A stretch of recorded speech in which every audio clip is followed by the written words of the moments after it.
Bismillahirrahmanirrahim. Assalamualaikum warahmatullahi wabarakatuh. Alhamdulillah, wassalatu wassalamu ala rasulillah wa ala alihi wa sahbihi wa mawalah. Sobat muslim yang berbahagia, alhamdulillah bisa berjumpa kembali di channel ini. Semoga kita semua diberikan Allah Subhanahu wa taala kesehatan, rezeki yang banyak dan berkah, diampuni segala dosa-dosanya, dipanjangkan umurnya, hidup dalam kemuliaan, dan akhir hidup husnul khotimah. Amin ya rabbal alamin. Sobat muslim yang beriman yang dirahmati Allah, surat Al-Ikhlas dikenal juga dengan surat Qulhu, termasuk surat pendek yang hampir semua umat Islam menghafalnya. Surat Al-Ikhlas menjadi surat favorit, selalu dibaca setiap kali mendirikan sholat. Namun di balik ayatnya yang pendek, surat Al-Ikhlas memiliki tempat yang istimewa, banyak sekali keutamaannya. Banyak sekali petunjuk dalil yang membahas betapa istimewa surat Qulhu Al-Ikhlas ini bagi siapa saja yang membacanya setiap hari. Saking betapa mulianya, surat Al-Ikhlas ini bisa menjadi jaminan masuk surga bagi siapa saja yang membacanya setiap hari dengan ikhlas mengharap ridho Allah Ta'ala. Dalilnya adalah hadis dari Anas bin Malik radhiyallahu anhu yang cukup panjang mengenai seorang imam yang selalu membaca surat Qulhu Al-Ikhlas di setiap rakaat dalam sholatnya, sehingga tatkala Nabi SAW mendatangi mereka, maka mereka pun menceritakan kabar tentang itu. Lalu Nabi bersabda, "Wahai fulan, apa yang menghalangimu untuk melakukan sesuatu yang telah diperintahkan para sahabatmu? Dan apa pula yang membuatmu selalu membaca surat ini, Al-Ikhlas, di setiap rakaat sholat?" Dia menjawab, "Sesungguhnya aku mencintai surat ini." Lalu Rasulullah SAW bersabda, "Cintamu kepadanya memasukkanmu ke dalam surga." Hadis riwayat Al-Bukhari, At-Tirmidzi, dan Ahmad. Dalam riwayat yang lain mengatakan, siapa yang biasa membaca surat Al-Ikhlas setiap hari, maka Allah akan mencintai orang tersebut. Hadisnya dari Aisyah radhiyallahu anha yang mengenai seorang imam yang juga selalu membaca surat Qulhu Al-Ikhlas karena mencintai surat tersebut. Lalu Nabi SAW bersabda, "Beritahu dia, sesungguhnya Allah pun mencintainya." Hadis riwayat Al-Bukhari dan Muslim.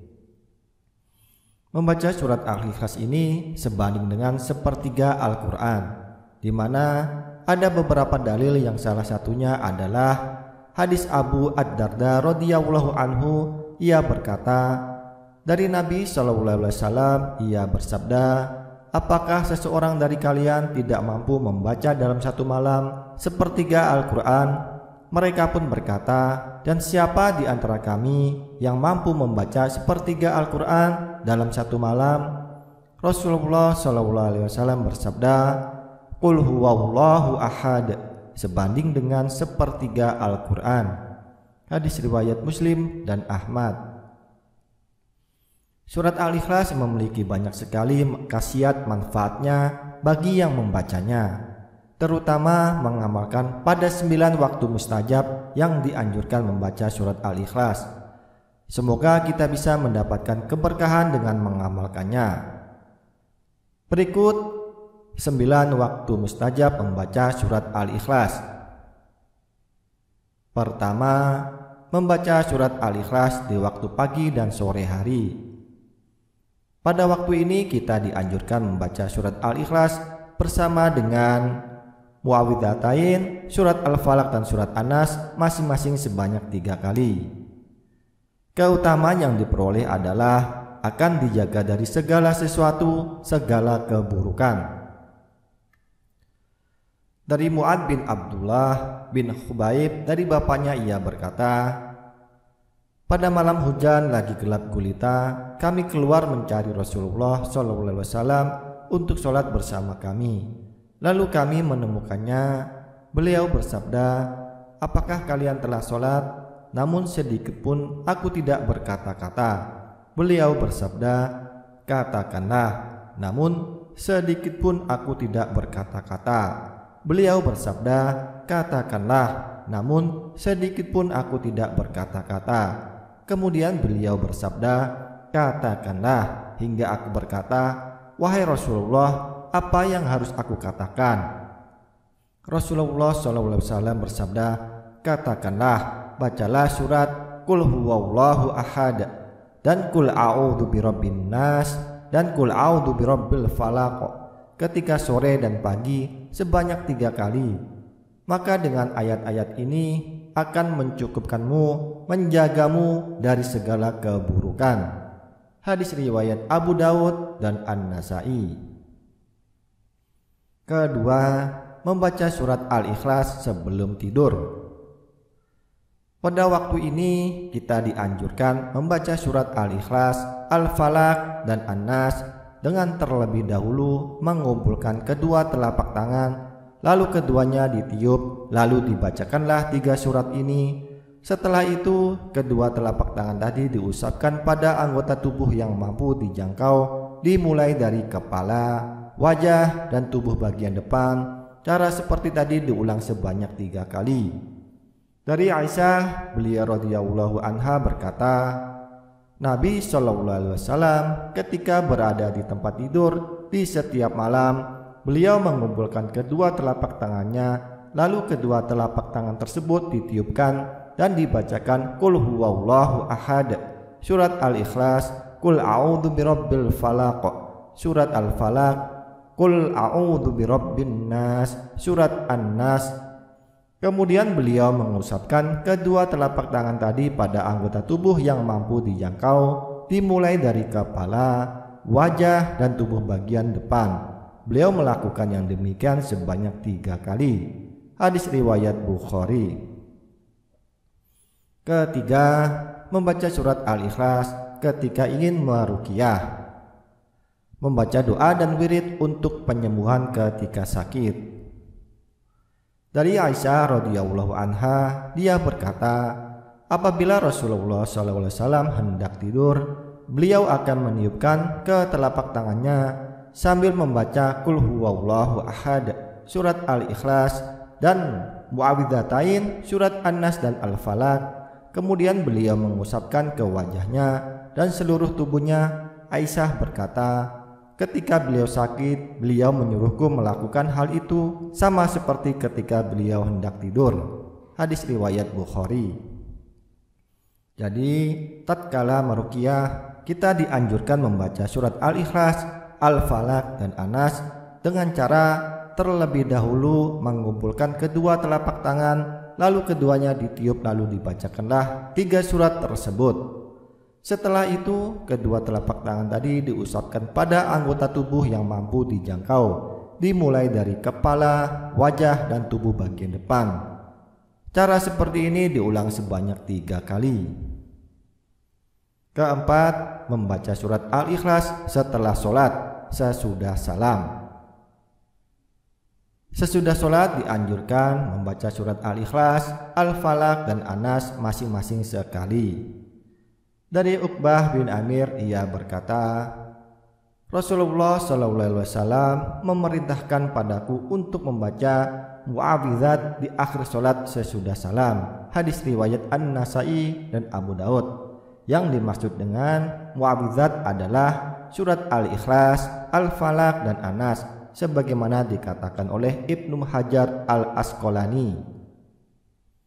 Kelima, membaca surat Al-Ikhlas ketika mengerjakan sholat sunnah fajar qobliyah subuh. Ketika itu, surat Al-Ikhlas dibaca bersama surat Al-Kafirun.